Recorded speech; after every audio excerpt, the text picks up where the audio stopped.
Esa casa es demasiado grande para ti. Dásela a tu hermano, mi padre lo dijo en la cena de Navidad, y como me negué, me abofeteó.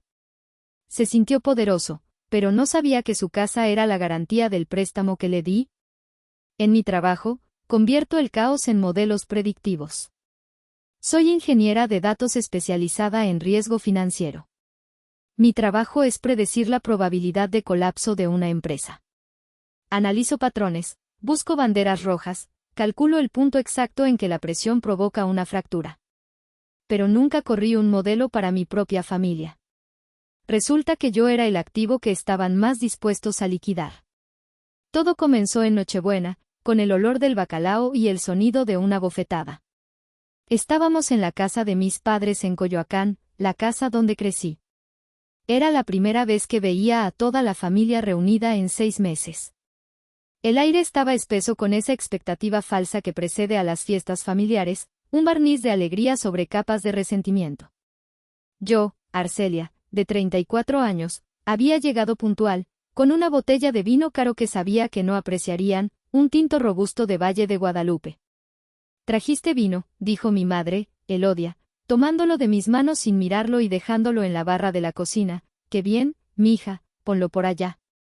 Mi hermano, Braulio, ya estaba en su segunda cerveza, pontificando sobre su último proyecto. Braulio, el eterno emprendedor, el niño de oro de 32 años que nunca había trabajado un día completo en su vida. Mi padre, Octavio, presidía la mesa. Un hombre de 65 años cuya presencia solía llenar la habitación, pero que ahora se sentía encogida. Su orgullo era un animal herido, peligroso. Estábamos a la mitad de la cena. El bacalao a la vizcaína estaba más salado que de costumbre. Tía Candelaria, la hermana de mi padre y la principal, mona voladora, de la familia, estaba contando un chisme sobre una prima lejana. Fue entonces cuando mi padre carraspeó. Un sonido seco que cortó la conversación. No me miró. Miró un punto en el centro de la mesa, como si se dirigiera a un consejo de administración invisible. Arcelia, dijo, su voz con un peso artificial. Tu departamento en Polanco. Levanté la vista de mi plato. El silencio cayó sobre la mesa. Es demasiado grande, continuó, ahora sí, fijando sus ojos en mí. Demasiado grande para una persona. Braulio lo necesita. Mi tenedor se detuvo a medio camino. Tu hermano se va a casar, dijo mi padre. Necesita un lugar digno donde empezar. Le darás las llaves después de Año Nuevo. No fue una petición. Fue una sentencia.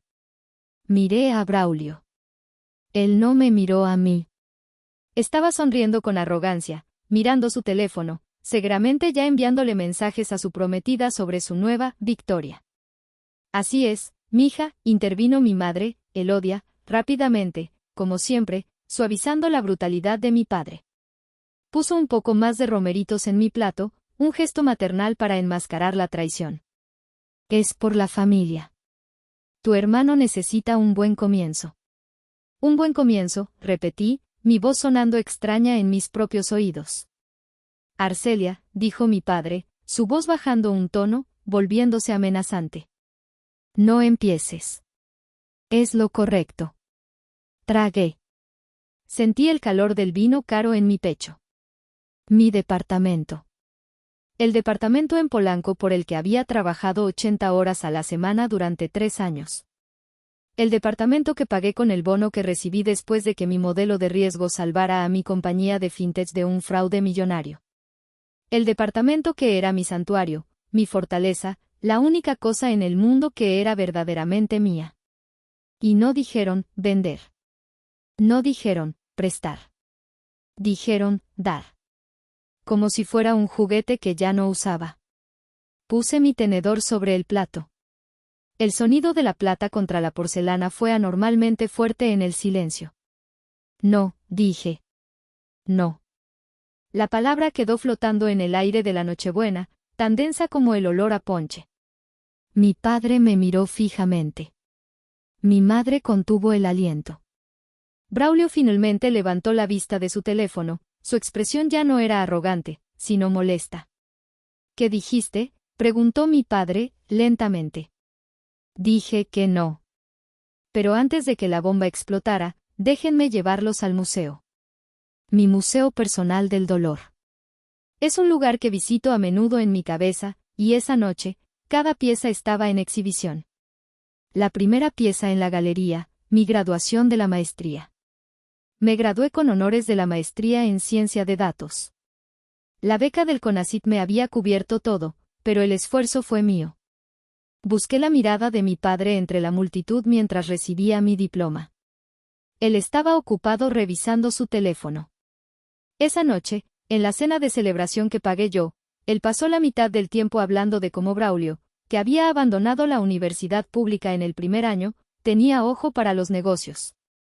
¿La prueba? Acababa de vender un coche viejo. No mencionó que lo vendió con pérdidas. Pero era iniciativa. La segunda pieza, los coches. Cuando conseguí mi primer trabajo como analista junior, ahorré durante un año y compré mi primer auto, un Nissan March usado. Estaba orgullosa. Era mío. 2 semanas después, Braulio chocó el auto que mi padre le había regalado. Mi padre, sin pestañear, le compró un Audi nuevo. Un hombre necesita un auto decente para presentarse en el mundo de los negocios, justificó. Yo, al parecer, podía presentarme en un March. La tercera pieza, el primer negocio. La cervecería artesanal de Braulio. Invirtió el dinero de mi padre y el de algunos tíos incautos. Duró 8 meses. Cuando quebró, dejó una estela de deudas. Yo tuve que usar mis ahorros, 150,000 pesos que guardaba para el enganche de un departamento, para pagarle a un proveedor que amenazaba con demandarlo penalmente. Mi madre me lo pidió llorando. No dejes que humillen a tu hermano, Arcelia. Por la familia. Nunca volví a ver ese dinero. Mi padre me dijo que era una buena lección de carácter. Para mí, supongo. Y luego, la pieza central. La pieza que explicaba por qué estaba sentada en esa mesa, en lugar de estar en una playa en la Riviera Maya. La pieza más dolorosa, el único abrazo. Sucedió hace 10 años. Yo tenía 24. El pequeño negocio de importación de mi padre estaba al borde de la quiebra por un desastre en su contabilidad. Yo, recién salida de la universidad, pasé 3 noches seguidas sin dormir, escribiendo un macro de Excel que limpió y reconcilió sus datos. Salvé su negocio de una auditoría fiscal que lo habría destruido. Cuando le mostré el resultado, él me miró, realmente me miró, por primera vez en años. Y me abrazó. Un abrazo real, fuerte. Bien hecho, mija, dijo, con la voz quebrada. Bien hecho. He pasado los últimos 10 años persiguiendo esa sensación. Ese abrazo fue el combustible de mi éxito. Y fue mi mayor debilidad. Me mentí a mí misma. Me dije que el préstamo de 2 millones de pesos que les di hace 6 meses fue para salvar la casa familiar. Qué noble. Qué generosa. Pero la verdad es que yo solo estaba tratando de comprar otro abrazo. Y mientras sostenía la mirada de mi padre en esa mesa de Nochebuena, me di cuenta de que el precio acababa de subir. Ya no querían dinero. Querían mi alma. El trofeo más grande de mi museo era, irónicamente, la casa en la que estábamos cenando. Flashback. 6 meses atrás. Un martes de junio. Recibí una llamada de mi madre. Tu padre necesita hablar contigo, mija. Es urgente. Ven a la casa. Encontré a mi padre en su estudio. Se veía pequeño, rodeado de libros de contabilidad anticuados y muebles oscuros. Era la primera vez que lo veía en mi vida no solo como mi padre, sino como un hombre asustado. La nueva marca de mezcal, murmuró, sin mirarme. Braulio, confió en las personas equivocadas. La historia era un cliché. Braulio había querido ser un empresario del mezcal.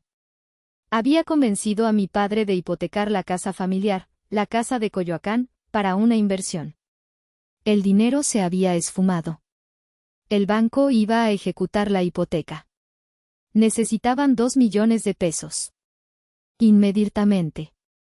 Y entonces, el golpe maestro de la manipulación. Es tu culpa, Arcelia, dijo, su voz recuperando algo de fuerza. Si hubieras apoyado a tu hermano desde el principio, si le hubieras dado un puesto en lo que sea que haces, él no habría tenido que buscar en otra parte.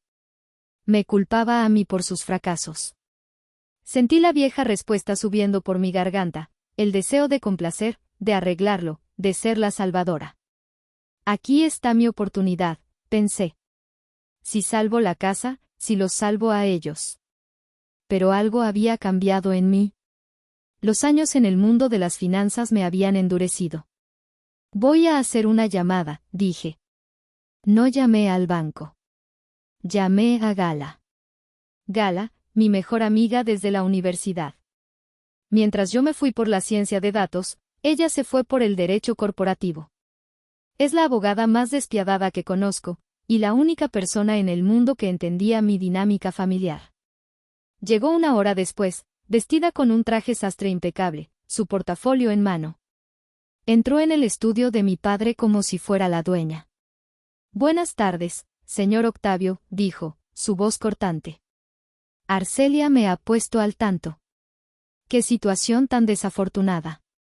Mi padre intentó usar su voz de patriarca. Esto es un asunto familiar, Gala. En el momento en que se involucraron 2 millones de pesos y una ejecución hipotecaria, se convirtió en un asunto legal, respondió ella, sin inmutarse. Arcelia va a salvarlo. Pero yo soy su abogada, no su familia.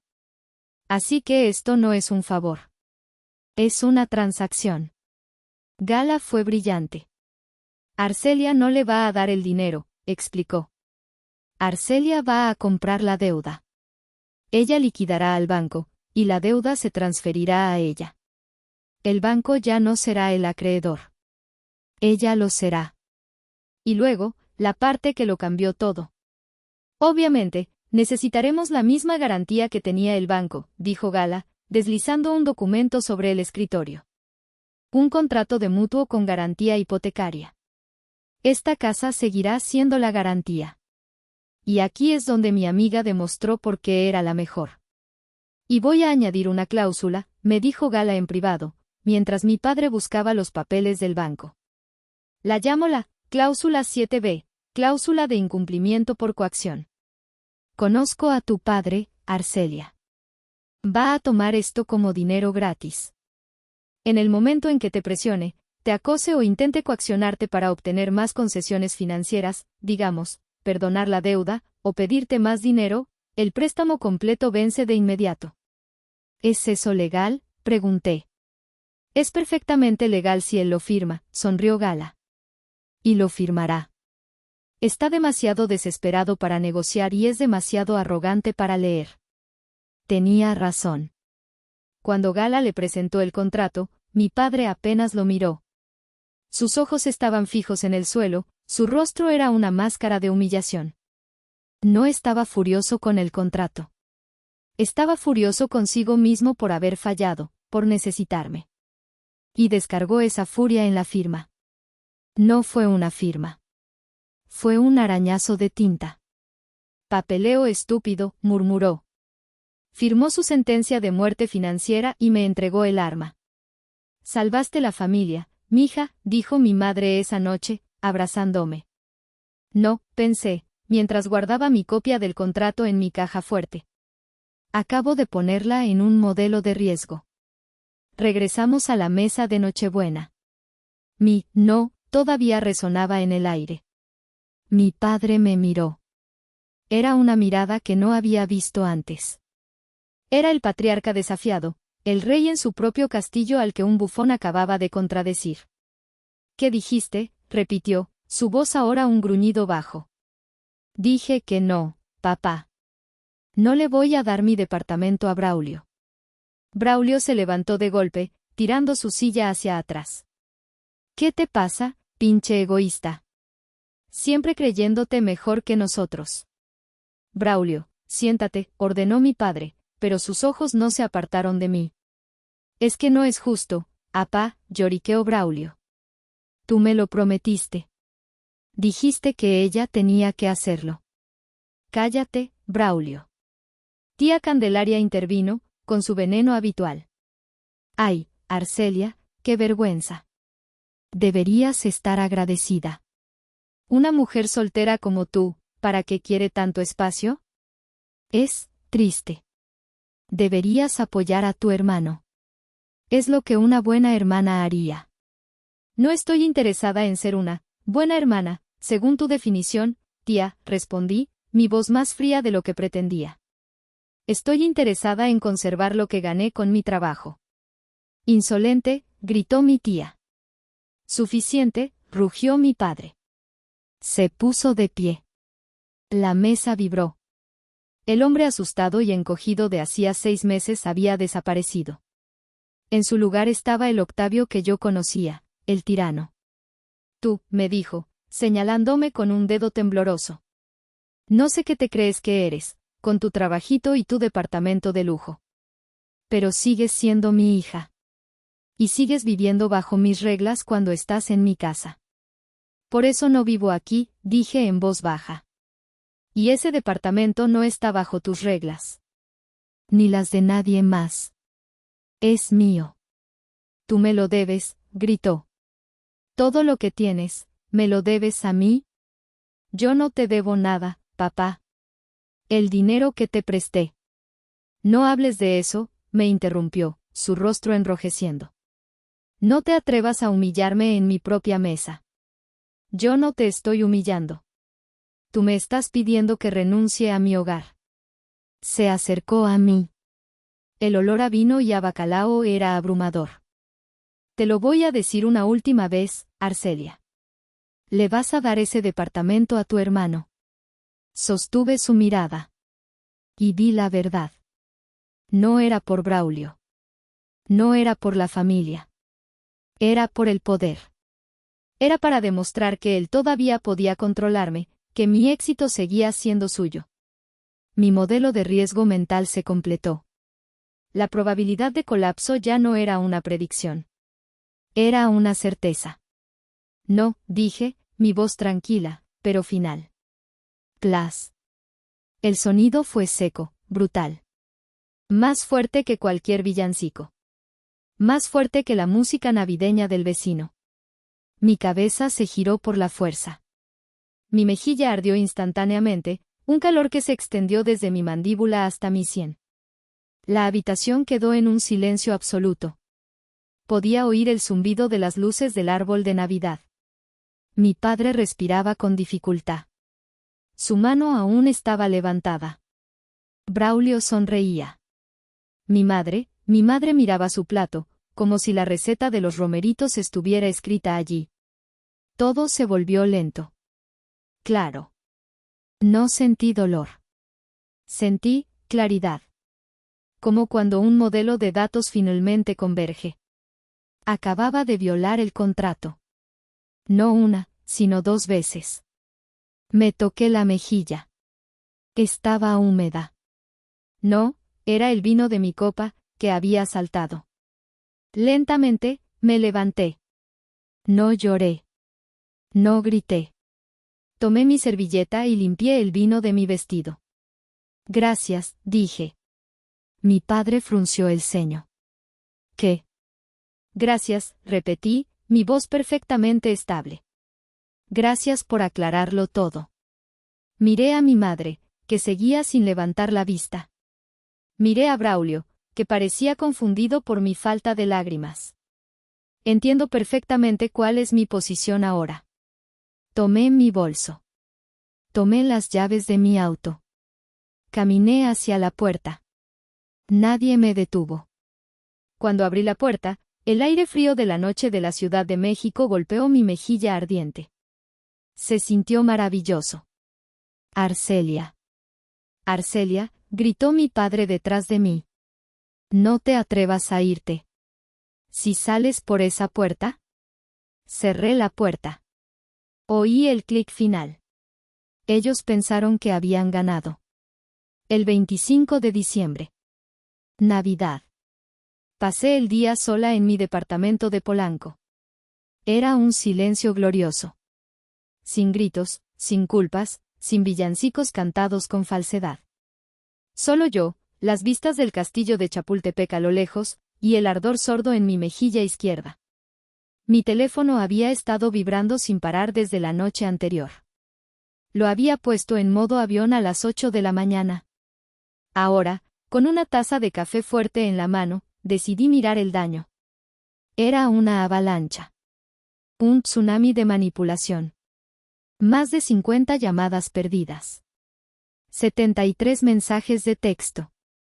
Tía Candelaria, 24 de diciembre, 11:30 de la noche, eres una vergüenza. Desagradecida. Arruinaste la Navidad de todos. Tu padre solo quiere lo mejor para ti, y tú lo tratas como a un extraño. Eres una víbora. Tía Candelaria, 25 de diciembre, 7 de la mañana, ¿no vas a contestar? Típico. Escondiéndote como una cobarde. Tu madre está destrozada por tu culpa. Elodia, mi madre, 25 de diciembre, 8:15 de la mañana, mija, por favor, contesta. Tu padre está muy enojado. Solo vuelve a casa y discúlpate. ¿Sabes cómo se pone? No empeores las cosas. Elodia, 25 de diciembre, 9 de la mañana, Arcelia, esto es en serio. Braulio necesita ese departamento. ¿Por qué eres tan egoísta? ¿Qué te hicimos para merecer una hija así? Y luego, los de Braulio. Braulio, 25 de diciembre, 10 de la mañana, ¿ya se te pasó el berrinche? Braulio, 25 de diciembre, 11 de la mañana, oye, mi prometida quiere ir a medir para los sillones. ¿Cuándo nos das las llaves? No te pongas en ese plan. Braulio, 25 de diciembre, 12:30 del mediodía, contesta, Arcelia. Papá dice que si no contestas va a ir a buscarte. Solo danos las llaves y déjanos en paz. El descaro era tan puro que casi era admirable. Apagué el teléfono. No sentí ira. Sentí un frío quirúrgico. Caminé hacia mi estudio, la habitación que mi familia creía que era un lujo innecesario. Abrí mi caja fuerte. Saqué un sobre de Manila. El contrato de mutuo con garantía hipotecaria. Me senté en mi escritorio, con el contrato extendido frente a mí. El sol de la tarde entraba por la ventana. Leí la cláusula 7b en voz alta, solo para mí. Cualquier intento de coacción, acoso o amenaza por parte del deudor, Octavio, hacia la acreedora, Arcelia, con el fin de obtener concesiones financieras adicionales. Una bofetada. Eso es coacción y amenaza física. La exigencia de mi departamento. Eso es una concesión financiera adicional. Resultará en el incumplimiento inmediato del contrato. La totalidad de la deuda, 2 millones de pesos MXN, más los intereses acumulados y una multa por incumplimiento, vencerá y será pagadera en un plazo de 24 horas. Mi padre no solo había violado el contrato. Lo había masacrado. La modelo de riesgo estaba completa. No tenía que llamar a Gala para preguntar. Gala me había preparado para esto. La decisión no era si debía actuar. La decisión era cuándo. Miré la pantalla de mi computadora. En mi trabajo, cuando un sistema muestra un comportamiento errático que amenaza la integridad de toda la red, no tratas de razonar con él. No le pides que, por favor, deje de ser un virus. Lo aíslas. Lo cortas. Mi familia era el virus. La bofetada fue el intento de corrupción del sistema. Y yo era el firewall. Encendí mi teléfono. No respondí a ningún mensaje. Abrí mi correo y escribí un solo email. Para, Gala. Asunto, activación de cláusula 7b. Mensaje, Gala. Sucedió. Anoche. Tengo todo lo que necesitamos. ¿Cuándo podemos vernos? Apreté, enviar. La respuesta llegó en menos de 5 minutos. De, Gala. Asunto, activación de cláusula 7b. Mensaje, mierda. ¿Estás bien? Pausa de 1 minuto, de Gala. Asunto, activación de cláusula 7b. Mensaje, no importa. Te veo mañana. 26 de diciembre, 8 de la mañana en punto. En el café de siempre. Trae el contrato. Voy a disfrutar esto. Sonreí. Fue la primera vez en 24 horas. El 26 de diciembre, 8 de la mañana. La Ciudad de México estaba en esa calma extraña post-Navidad, el recalentado. El aire era frío y limpio. Llegué al café antes que Gala. Pedí un americano doble. Cuando Gala llegó, no llevaba ropa de fiesta. Llevaba su armadura de abogada, un abrigo de lana oscuro, pantalones de vestir y una mirada de absoluta seriedad. Primero lo primero, dijo, sentándose. ¿Estás bien? Me toqué la mejilla. El moretón estaba empezando a salir, un feo mapa de color púrpura y amarillo que el maquillaje apenas cubría. Estoy perfectamente, dije. Estoy enfocada. Gala asintió. Bien. Cuéntamelo todo. Le conté. La demanda. El no. La intervención de la tía Candelaria. La bofetada. La exigencia de mi departamento. Las palabras exactas de mi padre. El silencio de mi madre. La sonrisa de mi hermano. Gala escuchaba sin interrumpir, sus dedos tamborileando sobre su taza de té. Cuando terminé, ella tomó un sorbo. Bueno, dijo, con una calma aterradora. No solo violó el contrato, sino que lo hizo frente a testigos. La bofetada es coacción. La exigencia del departamento es la concesión financiera.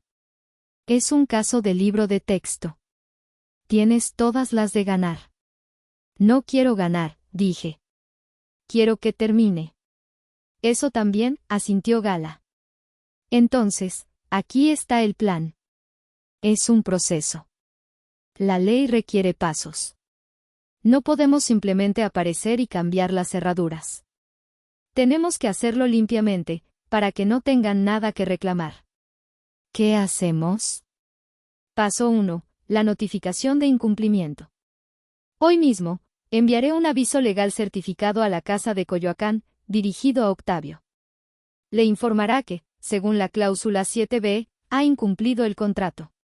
La notificación establecerá que tiene 24 horas para pagar la totalidad de la deuda, 2 millones de pesos, más intereses, más la penalización.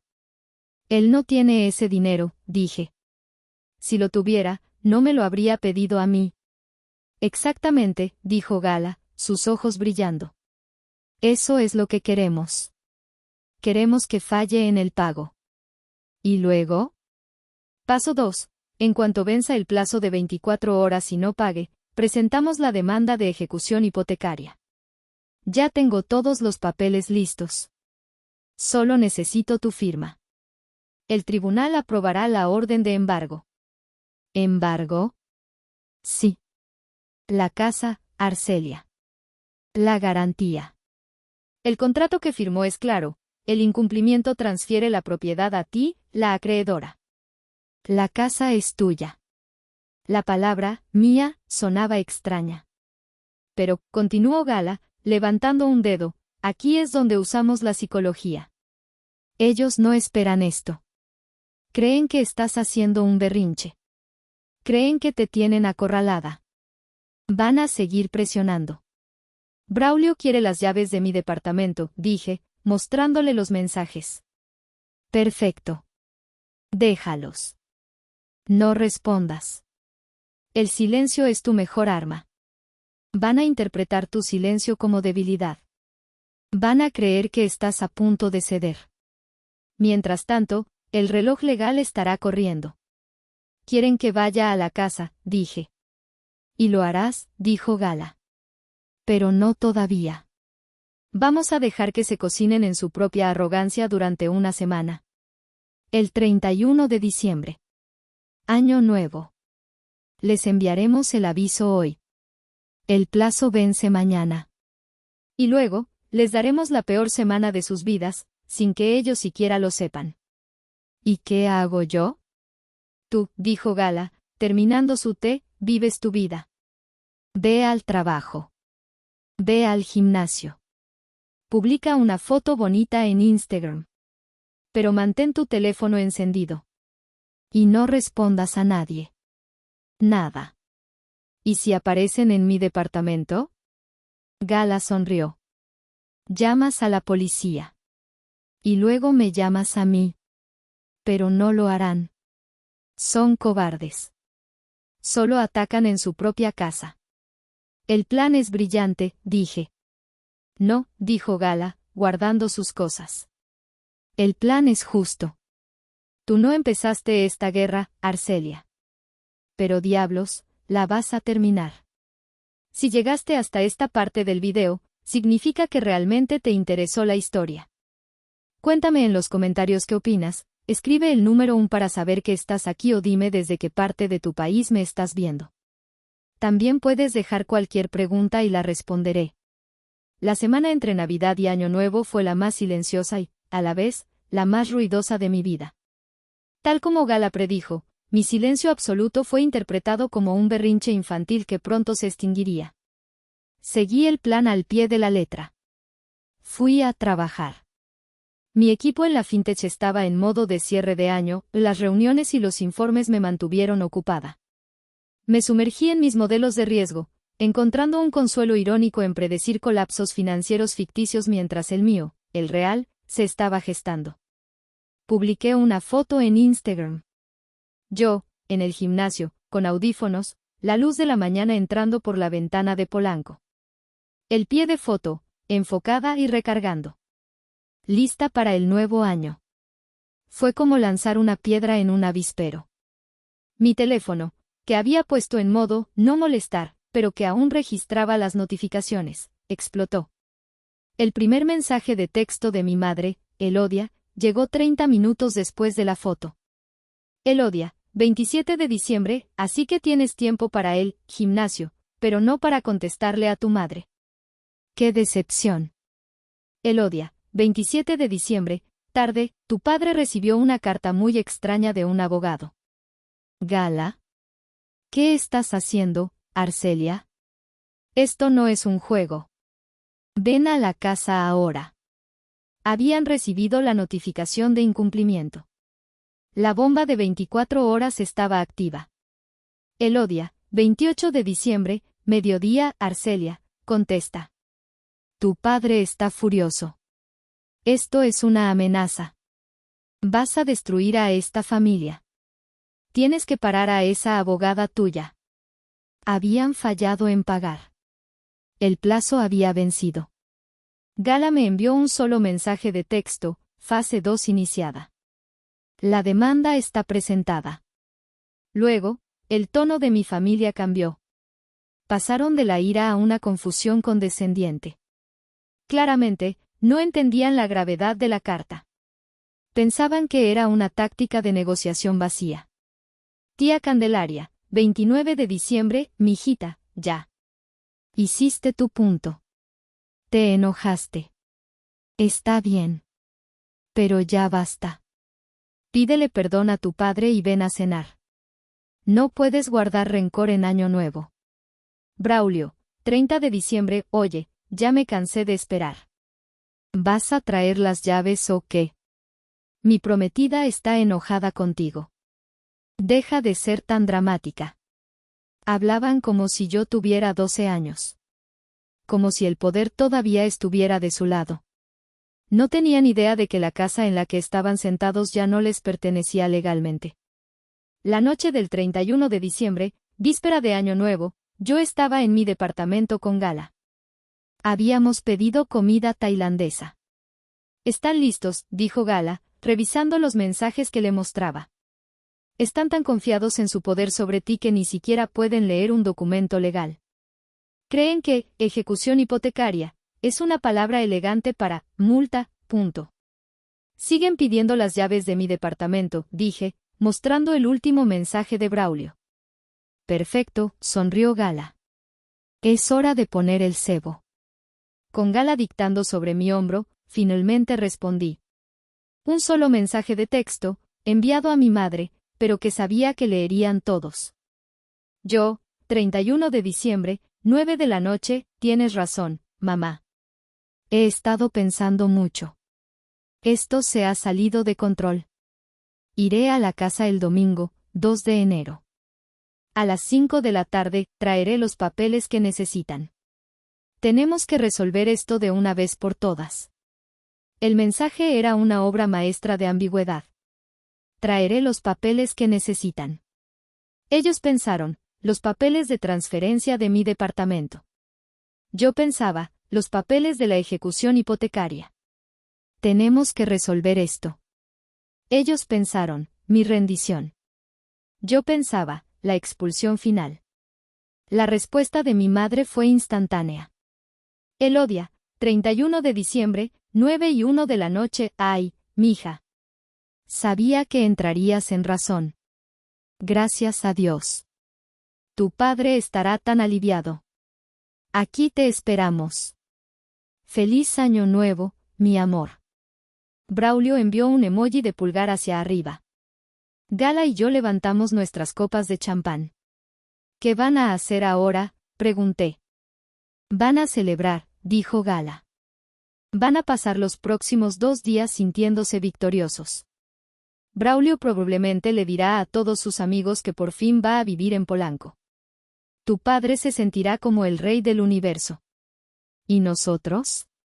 Nosotros, dijo Gala, estamos preparando los documentos para el notario. Porque el domingo, no solo vamos a hablar. Vamos a ejecutar. Domingo, 2 de enero. 5 de la tarde. El cielo de la Ciudad de México tenía ese color grisáceo de invierno que promete frío. Conduje mi auto desde Polanco hasta Coyoacán. El viaje fue de 30 minutos, pero se sintió como un siglo.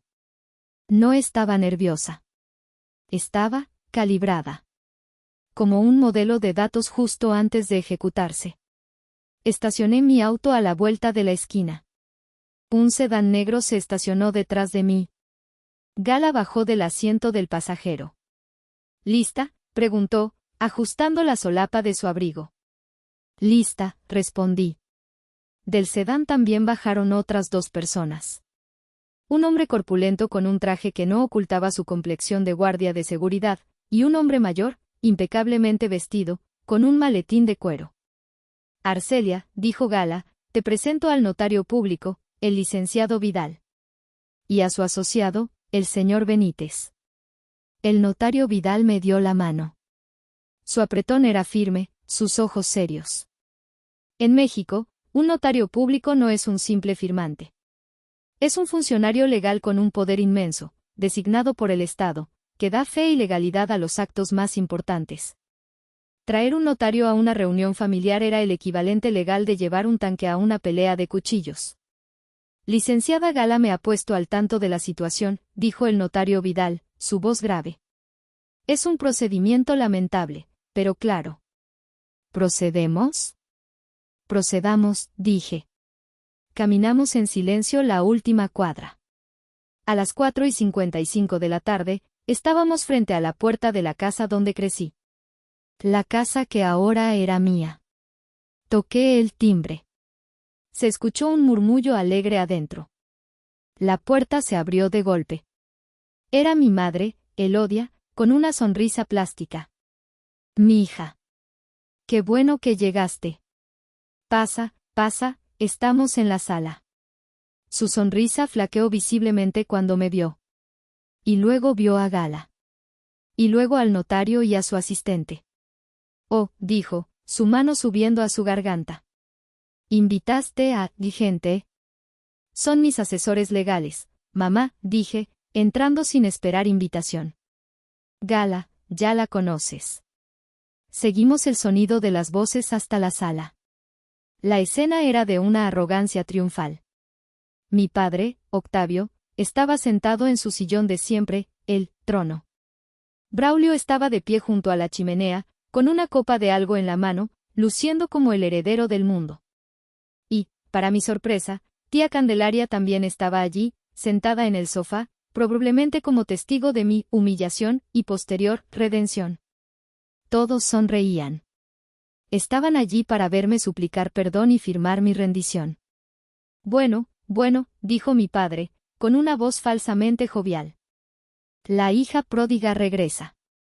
Y trae a sus amigas. No son mis amigas, papá. Es mi abogada. Y este es el notario público, el licenciado Vidal. La palabra, notario, apagó la sonrisa de mi padre. Tía Candelaria frunció el ceño, confundida. Solo Braulio seguía pareciendo ajeno a la gravedad.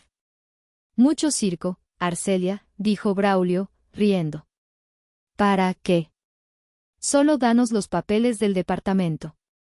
Exactamente, Arcelia, dijo mi padre, recuperando la compostura. Golpeó la mesa de centro con la palma. Qué bueno que entraste en razón. Tenía aquí un pequeño documento para que firmaras. Deslizó una hoja de papel sobre la mesa. Una servilleta legal escrita por un idiota, probablemente. Un acuerdo para cederle el departamento a Braulio. No voy a firmar eso, dije, mi voz llenando la sala. ¿Qué? Dijo Octavio, su rostro ensombreciéndose. Dije que no voy a firmar eso, repetí. Pero sí traje mis propios papeles. Puse mi maletín sobre la mesa de centro. Lo abrí. Gala dio un paso adelante, al igual que el notario Vidal. Papá, dije, mamá, Braulio, tía. Gracias por reunirse conmigo. Dije que vendría a resolver esto. Y eso es exactamente lo que vamos a hacer. Gala dio un paso al frente, con una carpeta azul en la mano. Su presencia cambió el aire de la habitación de una reunión familiar tensa a un tribunal. Buenas tardes, dijo Gala, su voz clara y profesional. Estamos aquí para ejecutar un procedimiento legal. Mi padre, Octavio, soltó una risa seca, aunque nerviosa. ¿Procedimiento legal? ¿De qué estás hablando? Esto es una reunión familiar. Dejó de ser una reunión familiar, señor Octavio, intervino el notario Vidal, abriendo su propio maletín, en el momento en que usted firmó el contrato de mutuo con garantía hipotecaria el pasado junio. Ese papel no significa nada, espetó mi padre. Al contrario, dijo Gala, significa todo.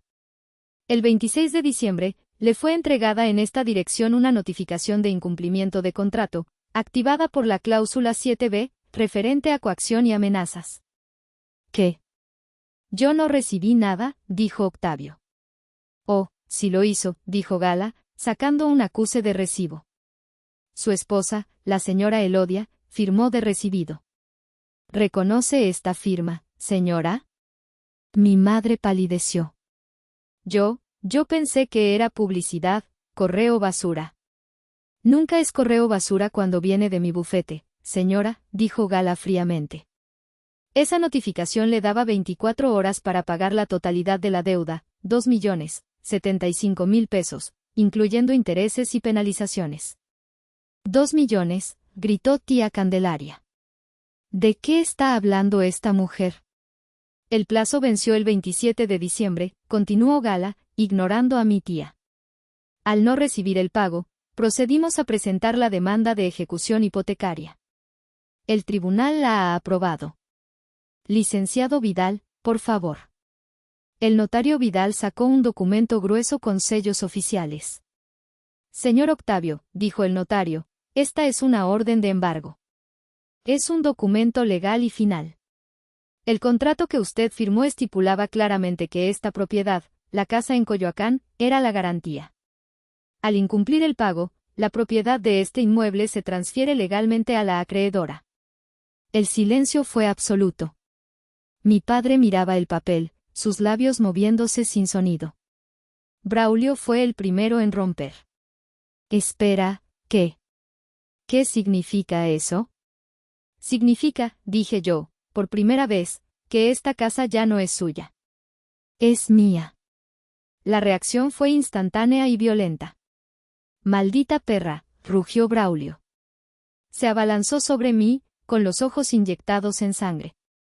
El señor Benítez, el asistente del notario, que claramente no era solo un asistente, lo interceptó. Era un muro. Detuvo a Braulio en seco con una mano en el pecho. «Tú no puedes hacernos esto», gritó mi padre, su rostro de un color púrpura enfermizo. «Es mi casa. La casa de mis padres». «Era tu casa», lo corrigió Gala. «Hasta que la apostaste en el negocio fallido de tu hijo. Y luego la perdiste cuando golpeaste a tu hija. Arcelia. Mi hijita». Mi madre, Elodia, finalmente reaccionó. Cayó al suelo, literalmente. Se arrastró y se aferró a mis piernas. «Arcelia, por favor. No nos hagas esto. Somos tu familia. Tu sangre». Sus uñas se clavaban en mis pantalones. Era una actuación patética y desesperada. «Suéltame, mamá», dije, mi voz sin emoción. Me la quité de encima, no con gentileza, pero tampoco con violencia. Solo con finalidad. Me paré frente a mi padre, que se había desplomado en su sillón. El rey había sido destronado. «Familia», escupí la palabra. La familia no te golpea en la cara en Nochebuena. La familia no intenta robarte tu casa para dársela a un vago. Miré a Braulio, que seguía forcejeando con el señor Benítez. «¿Tú querías una casa, no, Braulio? Bueno, aquí tienes. Puedes quedarte en esta. En cuanto me pagues 2 millones de pesos. Más intereses». Me volví hacia todos ellos. El notario Vidal estaba de pie junto a la puerta, como un ángel de la muerte legal. «El licenciado Vidal está aquí para dar fe de la toma de posesión. Tienen 48 horas para sacar sus efectos personales. Después de eso, las cerraduras serán cambiadas y cualquier cosa que quede dentro será considerada abandonada». «No puedes», sollozó mi madre. «Ya lo hice», respondí. «Y una cosa más». Me acerqué a mi padre. Él levantó la vista, y por primera vez, vi miedo en sus ojos. «La noche que me golpeaste», le dije en voz baja, para que solo él me oyera, «pensaste que me estabas poniendo en mi lugar. Pero lo único que hiciste fue activar la cláusula 7B. Tú mismo te pusiste la soga al cuello. Yo solo la apreté». Me di la vuelta. «Gala, licenciado Vidal. Hemos terminado aquí». Y salimos de la casa, dejando atrás los gritos, las maldiciones y el sonido de una familia derrumbándose bajo el peso de sus propias acciones. No me quedé a escuchar los gritos. No era necesario. Contraté una empresa de seguridad privada para supervisar la propiedad durante las siguientes 48 horas. Gala les dio instrucciones claras: permitir la salida de efectos personales, no permitir la entrada de nadie más, y prevenir cualquier destrucción de la propiedad. Mi teléfono se convirtió en un arma nuclear. La primera llamada fue de tía Candelaria, apenas una hora después de que nos fuéramos. Su voz no era venenosa, era histérica. «Arcelia. ¿Qué hiciste? Estás loca. Tu madre está en el suelo, no puede respirar. Vas a matar a tus padres. Eres un monstruo». «Tía», la interrumpí, mi voz tranquila, «solo estoy ejecutando un contrato de negocios». «¿Estás interesada en comprar la casa? Te puedo dar un descuento familiar. Digamos, 3 millones de pesos. Está por debajo del precio de mercado». Hubo un silencio ahogado, y luego me colgó. El resto de la familia, los monos voladores, empezaron a llamar. Primos que no había visto en años. Tíos que solo me llamaban para pedirme dinero. Todos con el mismo discurso: «Es tu padre, la familia es lo primero, el dinero no lo es todo, estás cometiendo un error terrible». A cada uno le di la misma respuesta: «Gracias por tu opinión. La tendré en cuenta». Y colgaba. No hablé con Braulio. No hablé con mi madre. Y definitivamente, no hablé con mi padre. Pasé las siguientes 48 horas en mi departamento. Pedí comida a domicilio. Vi películas.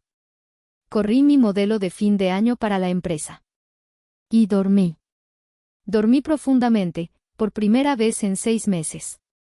El martes por la mañana, 2 días después, recibí un mensaje de Gala, todo despejado. Las cerraduras están cambiadas. La casa es oficialmente tuya. Esa tarde, después del trabajo, decidí conducir hasta allí. Tenía que verlo. Conduje por la calle arbolada de Coyoacán. La calle donde aprendí a andar en bicicleta. Había un camión de mudanzas barato estacionado frente a la casa.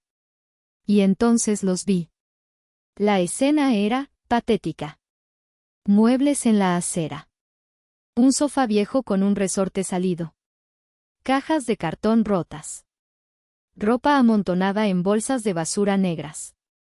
Mi madre, Elodia, estaba sentada en el sofá de la acera, llorando en silencio sobre una caja de fotografías. Braulio estaba discutiendo con uno de los hombres de la mudanza, probablemente porque querían cobrarle más. Estaba tratando de meter una televisión de pantalla plana demasiado grande en la parte trasera de su Audi, un auto que, sospechaba, pronto sería embargado también. Estaba gritándole a mi madre que se apurara. Y luego vi a mi padre. Octavio. El patriarca. El tirano. Estaba sentado solo en la acera de enfrente, en la banqueta, con la cabeza entre las manos. Ya no era el hombre que me había golpeado. Ya no era el hombre que exigía mi departamento. Era solo un anciano, derrotado, rodeado de los restos de su vida. Detuve mi auto al final de la calle. Ellos no me vieron. Él levantó la vista. Sus ojos se encontraron con los míos a través del parabrisas. Fue un segundo. Un segundo que duró una eternidad. Vi toda nuestra vida en esa mirada. Vi al padre que me había enseñado a leer. Vi al hombre que me había ignorado. Vi al tirano que me había golpeado. Y vi al hombre humillado que acababa de perderlo todo. No había ira en sus ojos. No había odio. Solo un vacío inmenso. Fue él quien apartó la mirada primero. Encendí el motor. No sentí alegría.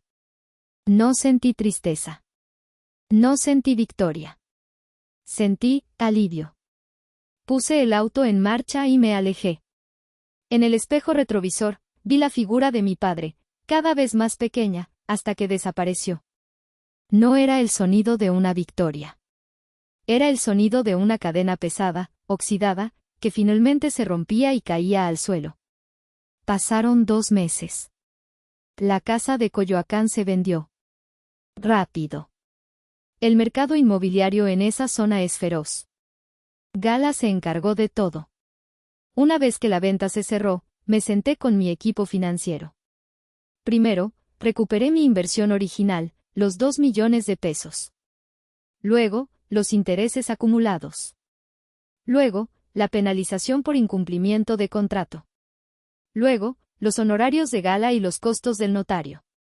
Después de todo eso, todavía quedaba una ganancia considerable. Casi 1 millón de pesos. El valor de la casa había subido. Podría haberme comprado un auto nuevo. Podría haberme ido de vacaciones a Japón. Pero hice algo más. Fui al banco y creé un fideicomiso. Unas semanas después, recibí una llamada. Un número desconocido. Contesté. ¿Arcelia? Era la voz de mi madre. Pero era una voz que no reconocía. Era delgada, temblorosa.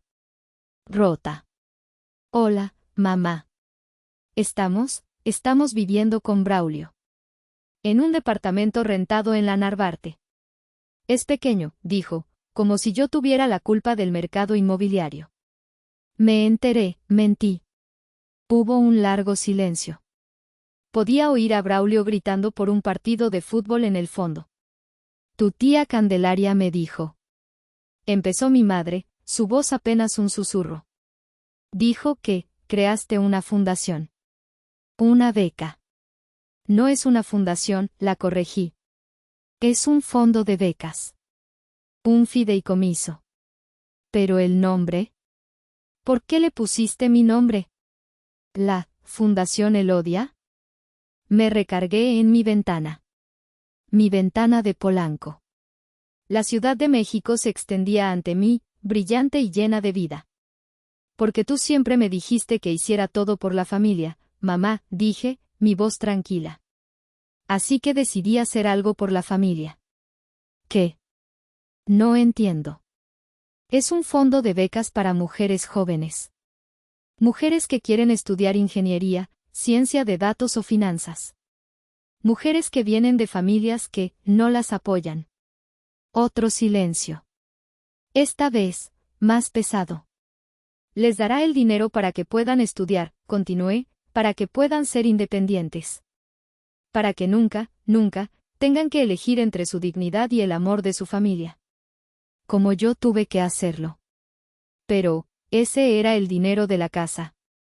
Era mi dinero, mamá. Ganado legalmente. Y ahora está haciendo algo bueno. Está construyendo algo, en lugar de solo destruir. Arcelia. Su voz se rompió. Tu padre, él no está bien. Esa fue su elección, mamá. Y esta es la mía. Colgué el teléfono. No he vuelto a hablar con ellos. Miro mi ciudad desde mi ventana. Dicen que la sangre es más espesa que el agua. Pero también te puede ahogar. A veces, la única forma de detener una hemorragia es cortar la fuente. ¿Fui yo la mala? No lo sé. Pero por primera vez en mi vida, soy libre.